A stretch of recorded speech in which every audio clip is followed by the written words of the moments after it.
महाराष्ट्र में मंदिरों को खोले जाने को लेकर चल रही सियासत खत्म हो गई है। महाराष्ट्र सरकार के फैसले के बाद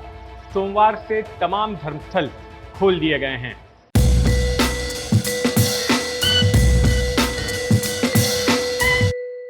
मैं इस वक्त मौजूद हूं मुंबई के एक प्रमुख भगवान राम के मंदिर में। मुंबई के वडाला इलाके में ये मंदिर है और यहाँ पर भी दर्शन भगवान के खोले गए हैं और सुबह से ही थोड़ी थोड़ी संख्या में भक्तों का आना यहाँ पर शुरू हो चुका है। और इस मंदिर के साथ ही महाराष्ट्र के जो दूसरे बड़े मंदिर हैं, चाहे वो सिद्धिविनायक का मंदिर हो, महालक्ष्मी माता का मंदिर हो, मुंबा देवी माता का मंदिर हो या फिर शिरडी के साईं बाबा का मंदिर हो, ये तमाम मंदिर खोल दिए गए हैं और यहाँ पर भक्तों का आना भी दर्शनों के लिए शुरू हो चुका है। दरअसल महाराष्ट्र में मंदिरों का खोला जाना एक बड़ी सियासत का विषय बन गया था। बीजेपी इस मुद्दे को लेकर महाराष्ट्र सरकार को घेर रही थी और महाराष्ट्र सरकार पर एक तरह से ताना कस रही थी कि अगर राज्य में बियर बार खुल सकते हैं, बाजार खुल सकते हैं, सिनेमा हॉल खुल सकते हैं, तो फिर मंदिर क्यों नहीं खुल सकते, भगवानों को क्यों कैद करके रखा गया है। बीजेपी के साथ साथ जो दूसरे संगठन थे, सांस्कृतिक संगठन या फिर आध्यात्मिक संगठन, आध्यात्मिक मोर्चा बीजेपी का, ऐसे तमाम संगठन भी सरकार पर लगातार दबाव बना रहे थे कि मंदिरों को जल्द से जल्द खोला जाए।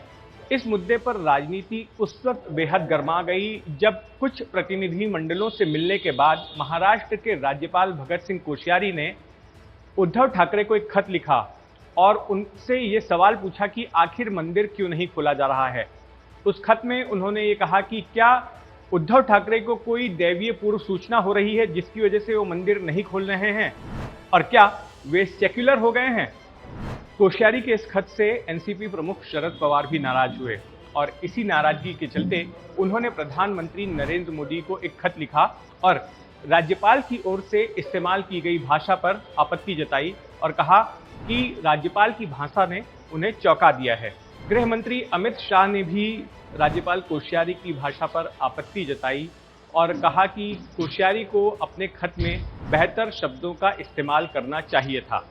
ठाकरे सरकार का कहना था कि वो मंदिर खोलने की जल्दबाजी में इसलिए नहीं है क्योंकि महाराष्ट्र में बड़े पैमाने पर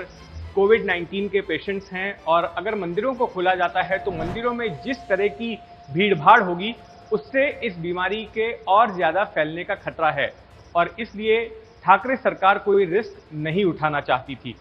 हालांकि अब ठाकरे सरकार ने तमाम दबाव के चलते धर्मस्थलों को खोलने का फैसला कर तो लिया है, लेकिन इसके साथ साथ कई सारी शर्तें भी रखी हैं, कई सारे नियम भी बनाए हैं ताकि मंदिरों में आने वाले भक्त सोशल डिस्टेंसिंग का पालन कर सकें, मंदिरों में भीड़ ना लगे और कोरोना का संक्रमण ज़्यादा ना फैले। मंदिरों के बंद रहने से ऐसे तमाम लोगों के रोजगार पर संकट आ गया था जिनकी ज़िंदगी मंदिरों से मिलने वाली आय पर निर्भर रहती है, जैसे कि मंदिरों में पूजा पाठ कराने वाले लोग, इसके अलावा मंदिरों के बाहर फूल वगैरह बेचने वाले लोग, प्रसाद बेचने वाले लोग, इन तमाम लोगों पर आजीविका का संकट आ गया था। लेकिन अब जब फिर से एक बार मंदिर खुल चुके हैं, बाकी के धर्मस्थल खुल चुके हैं, तो ऐसे लोग फिर से उम्मीद कर रहे हैं कि इनकी आजीविका पटरी पर आ सकेगी। एबीपी न्यूज़ आपको रखे आगे।